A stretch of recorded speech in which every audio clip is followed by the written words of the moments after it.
de manejo proactivo que nos está llevando para nos lograr bajar precio de agua y corriente, tarifa de agua y corriente para los pueblos. Un día manejo como ministro de Energía, con los vinta activando, gestionando, tiene diferentes oportunidades y alternativas de suministro de combustible para lo que trata heavy fuel oil. Mientras tanto, cuando está haciendo de transición para LNG, gas natural, nos podemos comprar heavy fuel oil, la especificación que está exigida de nosotros, pero de país de cual es más barata que men baja preço de agua y corriente.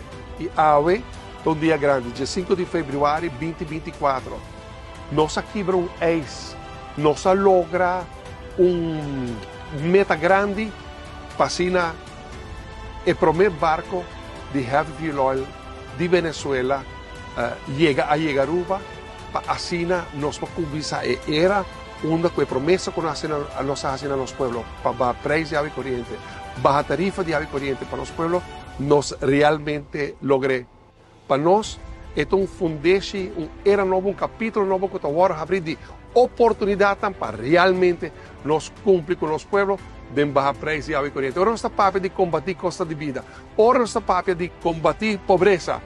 Baixa tarifa de água e corriente é um aspecto mais fundamental. Claro, a corriente, que está dando mais duro comparado com a água, mas tudo dois. Agora vou baixar preço de água e corriente não somente botar barrer para hogar, uma família, que é muito importante, para está barra para todo o comércio. Sei que me encontro gasto de fazer negócio também barra.